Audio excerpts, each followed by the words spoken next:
Hi friends, చరిత్ర అంటే గతం. మన గతాన్ని గురించి తెలుసుకున్నటువంటి ఆధారాలు, చారిత్రక ఆధారాలు, వాటి గురించి తెలుసుకుందాం.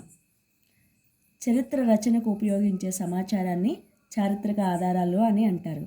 వీటిని ప్రాథమిక ఆధారాలు మరియు ద్వితీయ ఆధారాలు అని రెండు రకాలుగా వర్గీకరించవచ్చు. ప్రాధాన్యత క్రమంలో మొదటగా ప్రాథమిక ఆధారాలను, తర్వాత ద్వితీయ ఆధారాలను పరిగణనలోకి తీసుకుంటారు. ప్రాథమిక ఆధారాలు అనేవి సంఘటనతో ముడిపడినవి కానీ ఆ కాలానికి చెందినవి కానీ అయి ఉంటాయి. చరిత్ర రచనా శాస్త్రం ప్రకారం సంఘటనకు సాక్షీభూతమైన వ్యక్తులు కానీ, వస్తు సముదాయం కానీ, పత్రాలు కానీ లేదా సంఘటనతో ముడిపడిన మరే ఇతర సమాచారమైన ప్రాథమిక ఆధారమే. అందుకనే ఇవి అత్యంత విశ్వసనీయమైన ఆధారాలు. ప్రాథమిక ఆధారాల నుంచి సేకరించిన సమాచారం కానీ, వాటిని ఉదహరిస్తూ చేసిన రచనలు కానీ ద్వితీయ ఆధారాలు. వీటి స్వభావం దృష్ట్యా ఇవి తేలికగా మరియు విస్తృతంగా లభ్యమయ్యే ఆధారాలు. చాలా సందర్భాల్లో ప్రాథమిక ఆధారాలు అంత తేలిగ్గా నేరుగా లభ్యం కావు. అలాంటి పరిస్థితుల్లో చరిత్రకారులు మొదట ద్వితీయ ఆధారాలను పరిగణనలోకి తీసుకొని వాటి ద్వారా ప్రాథమిక ఆధారాలను సేకరిస్తారు. చారిత్రక ఆధారాలు ప్రాథమిక ఆధారాల లేదా ద్వితీయ ఆధారాల అనేది పరిశీలిస్తున్నటువంటి అంశం, సందర్భం నిర్ణయిస్తాయి. కాబట్టి చారిత్రక ఆధారాలు ఏ కొవ్వు కిందికి వస్తాయనేది విషయాన్ని బట్టి, సందర్భాన్ని బట్టి మారుతూ ఉంటాయి. ఇప్పుడు ఈ పేరాకు సంబంధించినటువంటి వివరణ తెలుసుకుందాం. చరిత్ర రచనకు మనకు సహకరించేవి ఏమంటే చారిత్రక ఆధారాలు. చారిత్రక ఆధారాలు ఎన్ని రకాలు? ప్రాథమిక ఆధారాలు, ద్వితీయ ఆధారాలు. సో ప్రాథమిక ఆధారాలు అంటే ఏంటివి అంటే, ప్రాథమిక ఆధారాలు అనేవి సంఘటనతో ముడిపడినవి కానీ ఆ కాలానికి చెందినవి కానీ అయి ఉంటాయి. చరిత్ర రచనా శాస్త్రం ప్రకారం ప్రాథమిక ఆధారాలకు మనకు ఉదాహరణ ఏంటంటే, ఒక సంఘటన జరిగిన చోట ఎవరైతే వ్యక్తులు ఉండి ఇతరులకు ఆ విషయాన్ని చెప్తారో వాళ్ళు ప్రాథమిక ఆధారం అవుతారు. అలా కాకుండా వాళ్ళు సంఘటనలో ఉన్నటువంటి వ్యక్తులు ఇతరులు కాకుండా ఏదైనా మనకు న్యూస్ పేపర్ ద్వారా, ఇతరుల ద్వారా తెలుసుకుంటే అది ద్వితీయ ఆధారం అవుతుంది. ఇంకా మన చరిత్ర రచనా శాస్త్రం ఉంది కదండి, దాని ప్రకారం చూస్తే ఏమవుతుందంటే, సంఘటనకు సాక్షిభూతమైన వ్యక్తులు, సముదాయం, పత్రాలు, సంఘటనలు ఇలా ఏ సమాచారమైనటువంటి అయినా ప్రాథమిక ఆధారమే అవుతుంది. ఇక ద్వితీయ ఆధారాలు అనగా ఏంటంటే, ప్రాథమిక ఆధారాల నుంచి సేకరించిన సమాచారాన్ని కానీ, వాటిని ఉదాహరణలు ఇస్తూ తెలిపినటువంటి రచనలు కానీ వాటిని ద్వితీయ ఆధారాలు అంటారు. చారిత్రక ఆధారాలు అనేవి ప్రాథమిక ఆధారాల లేక ద్వితీయ ఆధారాలు అనేది మనకు ఏం తెలుపుతుందంటే, ఆ అంశము, సందర్భం నిర్ణయిస్తాయి. భారతదేశ చరిత్ర నిర్మాణానికి చాలా రకాల ఆధారాలు దోహదపడుతున్నాయి, అంటే సహకరిస్తున్నాయి. వాటిని స్థూలంగా పురావస్తు ఆధారాలు మరియు సాహిత్య ఆధారాలుగా విభజించవచ్చు. అంటే చారిత్ర రచన నిర్మాణానికి సహకరించే ఆధారాలు రెండు రకాలు. ఏమంటే పురావస్తు ఆధారాలు, సాహిత్య ఆధారాలు. ఇప్పుడు మనము పురావస్తు ఆధారాల గురించి తెలుసుకుందాం. అసలు పురావస్తు ఆధారాలు అంటే ఏంటి అంటే, ప్రాచీన కాలపు అవశేషాల గురించి అధ్యయనం చేసే శాస్త్రాన్ని పురాతత్వ శాస్త్రం అని అంటారు. ఈ పురావస్తు ఆధారాలు అనేవి ఏవి అంటే, శిథిలాలు, అవశేషాలు, కట్టడాలు, శిల్పాలు, చిత్రాలు, శాసనాలు, నాణ్యాలు, మట్టి పాత్రలు. శిథిలాలు, అవశేషాలు, కట్టడాలు, పురాతనమైనటువంటి కట్టడాలు ఉన్నాయి కదండి, తాజ్మహల్, ఎర్రకోట, జుమా మసీద్ ఇలాంటి కట్టడాలు. శిల్పాలు, మహాబలిపురంలో ఉన్నటువంటి ప్రాచీనమైన శిల్పాలు. చిత్రాలు, అపురూప చిత్రాలు, అజంతా ఎల్లోరా గృహాల్లో ఉన్నటువంటి చిత్రాలు. శాసనాలు, నాణ్యాలు, మట్టి పాత్రలు, పురాతన కాలంలో ఉన్నటువంటి మట్టి పాత్రలు, ఇవన్నీ కూడా పురావస్తు ఆధారాలు అవుతాయి. ఇది ప్రాచీన భారతదేశ చరిత్ర నిర్మాణంలో కీలక పాత్ర పోషిస్తుంది. ఏమంటే పురావస్తు ఆధారాలు. తవ్వకాలు, అన్వేషణలో లభించిన శిథిలాలు, అవశేషాలు, కట్టడాలు, శిల్పాలు, చిత్రాలు, శాసనాలు, నాణ్యాలు, మట్టి పాత్రలను పురావస్తు ఆధారాలుగా పేర్కొంటారు.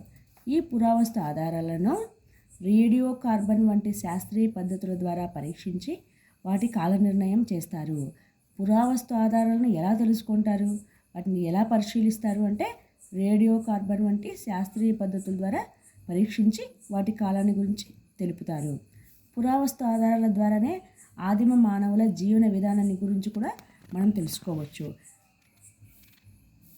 ఆదిమ మానవులు ఎక్కడెక్కడ సంచరించారు, ఎలా జీవనం సాగించారు, ప్రాచీన మానవుల నుంచి ప్రస్తుతమైన మానవుడి వరకు మానవుడు ఎలా అభివృద్ధి చెందాడు, ఇవన్నీ కూడా మనకి ఎలా తెలుస్తుందంటే పురావస్తు ఆధారాల ద్వారానే తెలుస్తుంది, పురాతత్వ శాస్త్రం ద్వారా.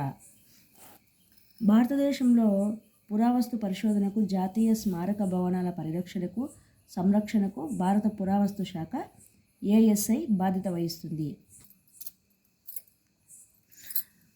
మన భారతదేశంలో పురావస్తు శాఖ అనేది పురావస్తు శాఖ ఏఎస్ఐ దేనికి బాధ్యత వహిస్తుంది అంటే పురావస్తు పరిశోధనకు, జాతీయ స్మారక భవనాల పరిరక్షణకు, సంరక్షణకు పురావస్తు శాఖ బాధ్యత వహిస్తుంది. పురావస్తు శాఖను ఏర్పరిచిన వ్యక్తి ఎవరంటే 1861 సంవత్సరంలో అలెగ్జాండర్ కన్నింగ్హామ్. ఈ బిట్టు చాలా వరకు డిఎస్సికి వస్తుందండి, వెరీ ఇంపార్టెంట్ బిట్. ఈ మన అలెగ్జాండర్ కన్నింగ్హామ్ అనే ఆయనే ఈ సంస్థకు మొట్టమొదటి డైరెక్టర్ జనరల్గా పనిచేశారు. పురావస్తు శాఖకు మొట్టమొదటి డైరెక్టర్ జనరల్గా పనిచేసిన వ్యక్తి ఎవరంటే అలెగ్జాండర్ కన్నింగ్హామ్.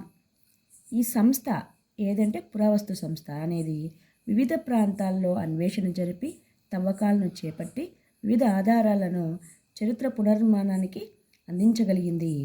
ఎక్కడైనా ఆర్కియాలజీ డిపార్ట్మెంటు తవ్వకాలు జరుపుతోంది అంటే ఎవరు ఆ తవ్వకాలు ఏది చేసేది అంటే పురావస్తు శాఖ. ఉదాహరణకు ఏంటంటే హరప్ప, మొహంజదారో ప్రదేశాల్లో జరిపిన తవ్వకాలు ఫలితంగా సింధులోయ నాగరికత ప్రపంచానికి పరిచయం చేయబడింది. పురావస్తు శాఖ పురావస్తు పరిశోధన జరిపింది కాబట్టి మనకు సింధులోయ నాగరికత అనేది ప్రపంచానికి తెలిసింది. తక్షశిల, పాటలీపుత్రం, నలంద, సాంచి, బార్హుత్, సారనాథ్, నాగార్జునకొండ, కోటిలింగాల, ధోలవీర, దైమాబాద్ మరియు మధుర ప్రాంతాల్లో తవ్వకాలు జరిగాయి. పురావస్తు శాఖ జరిపినటువంటి ప్రధాన తవ్వకాలు ఏమంటే ఏ ప్రాంతాల్లో ప్రధాన తవ్వకాలు పురావస్తు శాఖ జరిపిందంటే తక్షశిల, పాటలీపుత్రం, నలంద, సాంచి, బార్హుత్, సారనాథ్, నాగార్జునకొండ, కోటిలింగాల, ధోలవీర, దైమాబాద్, మధుర ప్రాంతాల్లో తవ్వకాలు జరిపింది.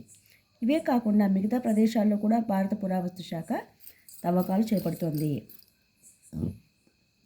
ఇంకా కట్టడాలు, శిల్పాలు, చిత్రాలు, మృణ్మయ పాత్రలు, శాసనాలు, నాణ్యాలు చరిత్ర పునర్నిర్మాణానికి ఏ విధంగా ఉపయోగపడతాయో పరిశీలిద్దాం. అందులో మొట్టమొదటిది భౌతిక అవశేషాలు. భౌతిక అవశేషాల్లో భాగంగా వివిధ రకాలైన మానవ జంతు అవశేషాలు, రాతి ఎముక పరికరాలు, ఇనుము, మృణ్మయ పాత్రలు, భవన శిథిలాలు ఉంటాయి. సింధులోయ, నర్మదాలోయ, కృష్ణా గోదావరి తీర ప్రాంతాల్లో, మధ్య భారతదేశంలోని జోహల్పూర్, బళ్ళారి, ఛోటానాగ్పూర్, అస్సాం, పాండిచ్చేరి పరిసర ప్రాంతాల్లో వీటిని కనుక్కోగలిగారు. ఇవి భారతదేశ ప్రాక్ చరిత్ర పునర్నిర్మాణానికి దోహదం చేశాయి. భౌతిక అవశేషాల్లో ప్రధానంగా పేర్కొన్నవి ఏవంటే మానవ అవశేషాలు, జంతు అవశేషాలు, రాతి పరికరాలు, ఎముక పరికరాలు, ఇనుము, మృణ్మయ పాత్రలు, భవన శిథిల అవశేషాలు. ఇవన్నీ ఎక్కడ మనకు లభించాయి, ఎలా లభించాయి అంటే పురావస్తు శాఖ ద్వారా, పురావస్తు శాఖ జరిపిన తవ్వకాల ద్వారా. ఏ ప్రాంతాల్లో లభించాయి అంటే సింధులోయ, నర్మదాలోయ, కృష్ణ గోదావరి తీర ప్రాంతాల్లో. ఇంకా చరిత్ర నిర్మాణానికి సహకరించినటువంటి ఎక్కడెక్కడ ప్రదేశాలు ఉన్నాయంటే జోహల్పూర్, బళ్ళారి, ఛోటానాగ్పూర్, అస్సాం, పాండిచ్చేరి చుట్టుపక్కల పరిసర ప్రాంతాల్లో వీటిని కనుక్కోవడం వల్ల చరిత్ర పునర్నిర్మాణానికి అవి చాలా సహకరించాయని చెప్పవచ్చు. కట్టడాలు, మాన్యుమెంట్స్. భారతదేశం ప్రాచీన కాలం నుంచి వాస్తు సంపదకు పెట్టింది పేరు. దీన్ని హిందూ, బౌద్ధ, జైన, ఇండో ఇస్లామిక్ ఆధునిక వాస్తుగా పేర్కొనవచ్చు. ఈ కట్టడాలు ప్రాచీన, మధ్య, ఆధునిక కాలాలకు సంబంధించినవి. ఉపయోగించిన విధానాన్ని బట్టి వాస్తును మతపరమైన, లౌకికమైన వాస్తుగా కూడా పరిగణించవచ్చు. Religious and secular architecture.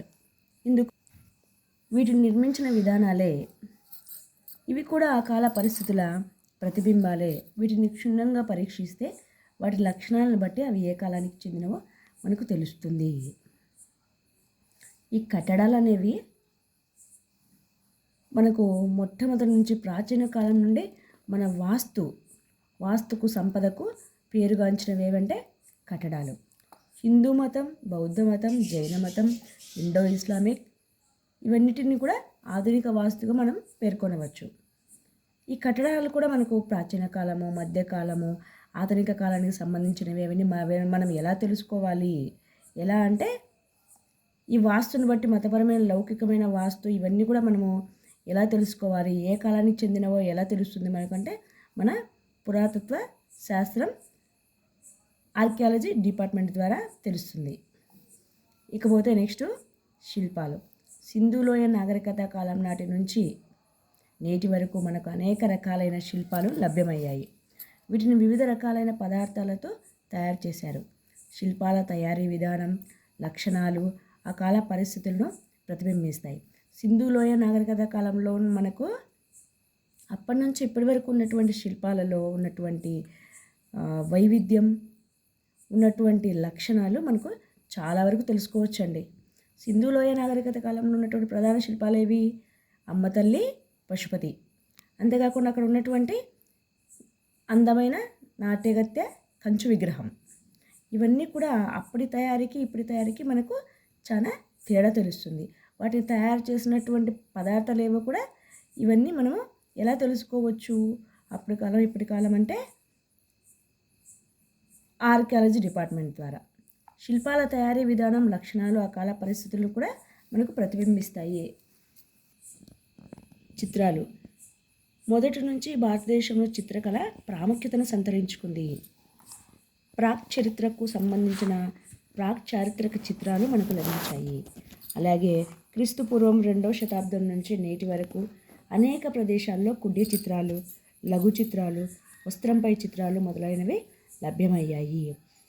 మన భారతదేశంలో చిత్రకళ ప్రాచీన కాలం నుండే ఒక ప్రధానమైనటువంటి పేరును సంపాదించుకుందండి. ప్రాక్ చరిత్రకు సంబంధించినటువంటి చిత్రాలన్నీ కూడా మనకు పురావస్తు తవ్వకాల ద్వారా మనకు లభించాయి. అలాగే 2వ శతాబ్దం నుంచి నేటి వరకు కూడా ఉన్నటువంటి మొత్తం కుడ్య చిత్రాలు, లఘు చిత్రాలు, ఇంకా వస్త్రాలపై చిత్రాలు వేస్తారు కదండి, అవన్నీ కూడా మనకు లభ్యమయ్యాయి. నెక్స్ట్ మట్టి పాత్రలు. మట్టి పాత్రలు కూడా తవ్వకాల్లో సింధులోయ నాగరికత నుంచి నేటి వరకు లభ్యమవుతున్నాయి. వీటిని అనేక రకాల మట్టితో చేసినట్లు తెలుస్తున్నది. కాల్చని మట్టి పాత్రలతో పాటు కాల్చిన మట్టి పాత్రలు కూడా తవ్వకాల్లో లభించాయి. వీటిపై మెరుగులు పెట్టేవారు. కొన్ని రకాలైన మట్టి పాత్రలపై బొమ్మలను కూడా చిత్రించారు. వీటిలో కొన్నింటి మీద విదేశీ ప్రభావం కూడా కనిపిస్తున్నది. దీనికి నాగార్జునకొండ, పాండిచ్చేరిలో దొరికిన మట్టి పాత్రలే నిదర్శనం. భారతదేశంలో లభ్యమైన మట్టి పాత్రలు అనేక రూపాల్లో, పరిమాణాల్లో ఉన్నాయి. ఇలాగే రకరకాలైన మట్టి పూసలు అనేక రంగుల్లో, పరిమాణాల్లో లభించాయి. వీటి వల్ల ఆ కాలంలో అలంకరణకున్న ప్రాముఖ్యం అర్థమవుతుంది. మనకు పురావస్తు త్రవ్వకాల్లో బయటపడినటువంటి మట్టి పాత్రల గురించి తెలుసుకుందాం. మట్టి పాత్రలు అనేవి మనకు సింధులోయ నాగరికత కాలం నుంచే లభిస్తున్నాయి. వీటిలో మట్టి పాత్రలో రకరకాలు ఉన్నాయి. ఎలా అంటే కాల్చిన మట్టి పాత్రలు కొన్ని, కాల్చిన మట్టి పాత్రలతో తయారు చేసేటివి కొన్ని. వీటిపై మెరుగులు కూడా పెట్టేవారు. అంటే మనకు సింధులోయ నాగరికత కాలంలో ప్రజల విధానాన్ని మట్టి పాత్రలు కూడా తెలుపుతున్నాయి. కొన్ని రకాల మట్టి పాత్రలపై బొమ్మలను కూడా చిత్రించేవారు. వీటిలో కొన్నింటి మీద విదేశీ ప్రభావం కనిపిస్తున్నది. అంటే విదేశీ సంస్కృతి ద్వారా లభించినటువంటివి అన్నీ మనకి మట్టి పాత్రలపై కూడా కనిపించేవి. దీనికి నాగార్జునకొండ, పాండిచ్చేరిలో దొరికిన మట్టి పాత్రలు నిదర్శనం. విదేశీ సంస్కృతి మనకు మట్టి పాత్రలపై కనిపించేటువంటిది ఏ ప్రాంతాల్లో ఉందంటే నాగార్జునకొండ, పాండిచ్చేరిలో దొరికిన మట్టి పాత్రలపై. అలాగే మన భారతదేశంలో కూడా మట్టి పాత్రలు అనేక రూపాల్లో, అంటే చిన్నవి కావచ్చు, పెద్దవి కావచ్చు, ఇలాగే ఉండేవి. ఇలా రకరకాలైన మట్టి పూసలు కూడా మన భారతదేశంలో అనేక రంగుల్లో, అనేక సైజుల్లో, అంటే చిన్న సైజు, పెద్ద సైజుల్లో ఇలా మనకు లభించేవి. సింధులోయ నాగరికత కాలంలో ప్రజలు మట్టి పూసలను అలంకరణకు ఉపయోగించుకునేవారని మనకు దీన్ని బట్టి అర్థమవుతుంది. పైన చెప్పినటువంటి వాస్తు, శిల్ప, చిత్రకళలు ఆయా కాలాల ప్రతిబింబాలు, అంటే వాటికి నిదర్శనంగా చెప్పుకోవచ్చు. వేటిని? వాస్తు సంపదను, శిల్ప సంపదను, చిత్రకళలను. అవి ప్రస్ఫుటంగా ఆ కాలపు అభిరుచులను, తత్వాలను, పరిస్థితులను తెలియజేశాయి. అంటే ఆనాటి ప్రజల అభిరుచులు, ఇష్టాలేంటివి, వాటి ఆలోచన తీరు, అప్పటి కాల పరిస్థితులన్నిటిని మనకు ఈ శిల్ప, చిత్రకళలు, వాస్తు సంపదలు మనకు తెలియపరుస్తున్నాయి. కళాకారులు కూడా అప్పటి సంఘంలో నివసించే మనుషులు కాబట్టి ఆనాటి పరిస్థితులను స్పష్టంగా తమ కళ ద్వారా తెలుపగలిగారు. కళలు బుర్రకథ, హరికథ, తోలుబొమ్మలాట, వీటన్నింటి ద్వారా ప్రజలు ఆ కాలం నాటి పరిస్థితులను సమాజానికి తెలుపగలిగారు. అందుకే ఈ కళలు అనేవి చరిత్రకు ఆధారాలు కాగలిగాయి. ఈ విధంగా పురాతత్వ శాస్త్రం వెలికి తీసిన అనేక ఆధారాల సహాయంతో చరిత్ర నిర్మాణం జరుగుతోంది. నెక్స్ట్ శాసనాలు, ఇన్స్క్రిప్షన్స్. పురావస్తు ఆధారాల్లో అత్యంత విశ్వసనీయమైనవి మరియు ముఖ్యమైనవి ఏవంటే శాసనాలు. శాసనాలను బట్టి మనము పురాతన కాలంలో ఏం జరిగేది, ఎలా ఉండేది అనేది మనం తెలుసుకోవచ్చు. ఈ శాసనాలను తెలిపే శాస్త్రాన్ని ఏమంటారంటే ఎపిగ్రఫీ.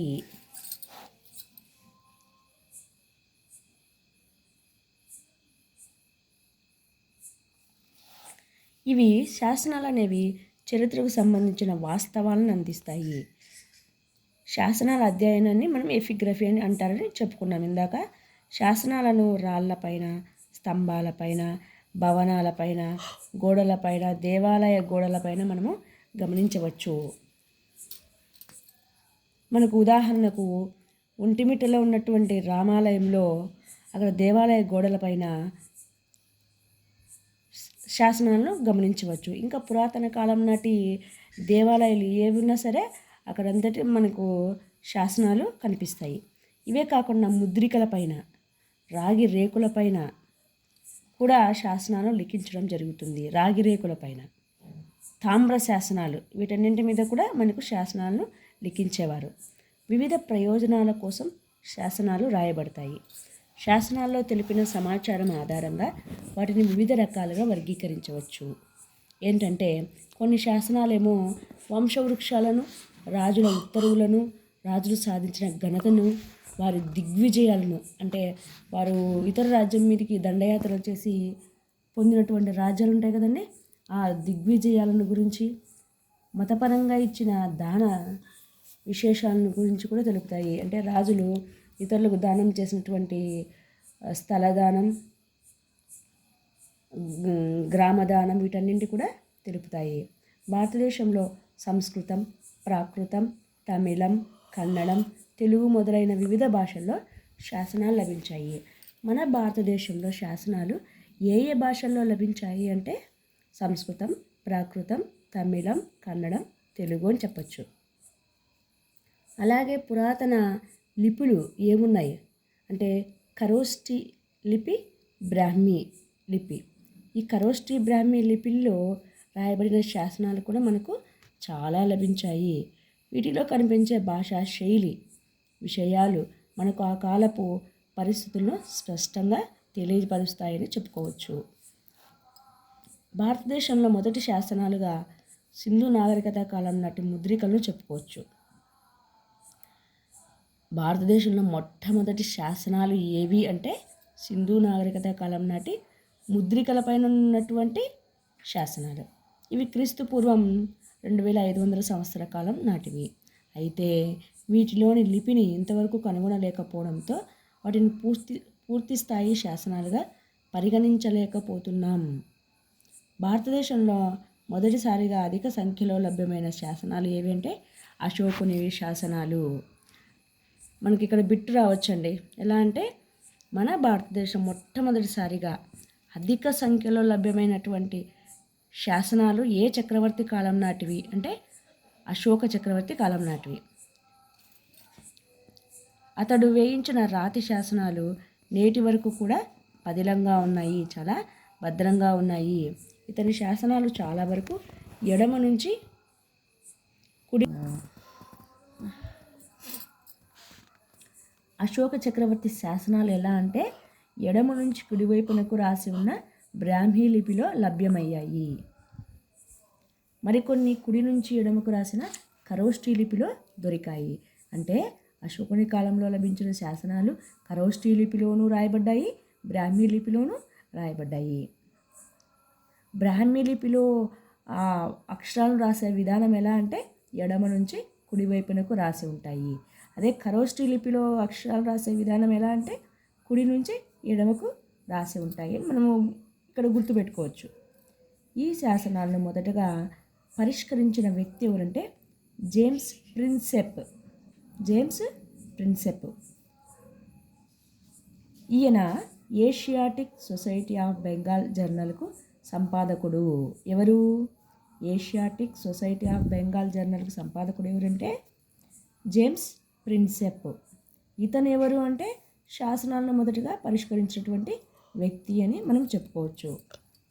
ఈ జేమ్స్ ప్రిన్సెప్ ఇతనే బ్రాహ్మీ మరియు ఖరోష్ఠీ లిపులను కనుగొన్నాడు. బ్రాహ్మీ లిపి, ఖరోష్ఠీ లిపులను కనుగొన్న వ్యక్తి ఎవరంటే జేమ్స్ ప్రిన్సెప్. ఈయన వీటితో పాటుగా అనేక శాసనాలు పేర్కొనదగినవిగా ఉన్నాయి. ఈయన శాసనాలు వాటిలో ముఖ్యమైనవి ఏమంటే జేమ్స్ ప్రిన్సెప్ పేర్కొన్నటువంటి అనేక రకాల శాసనాల్లో ముఖ్యమైనవి ఏమంటే ఖారవేలుని హోతిగుంఫా శాసనం, రుద్రదమనుని గిర్నార్ శాసనం, అంటే దీన్నే జునాగఢ్ శాసనం అని కూడా చెప్తారు. గౌతమి బాల్యశ్రీ వేయించినటువంటి నాసిక్ శాసనం, సముద్రగుప్తుని అలహాబాద్ స్తంభ శాసనం, పశ్చిమ చాళుక్య రాజైన రెండో పులకేసి గొప్పతనాన్ని పేర్కొన్నటువంటి శాసనం ఏదంటే ఐహోల్ శాసనం. మొదటి పరాంతకుని శాసనం ఏదంటే ఉత్తర మేరు శాసనం. గణపతి దేవుని శాసనం ఏదంటే మోటుపల్లి అభయ శాసనం. వీటన్నింటి గురించి, ఈ శాసనం అన్నింటి గురించి పేర్కొన్న వ్యక్తి ఎవరంటే జేమ్స్ ప్రిన్సెప్. ఈ శాసనాలు మాత్రమే కాకుండా ఇంకా ఎన్నో రాతి శాసనాలు, స్తంభ శాసనాలు మరియు తామ్ర శాసనాలు చరిత్రకు సంబంధించిన ఎంతో విలువైన సమాచారాన్ని మనకు అందిస్తున్నాయి అని మనం చెప్పుకోవచ్చు. తాళపత్ర గ్రంథాలు కూడా చరిత్ర నిర్మాణానికి తోడ్పడుతున్నాయి.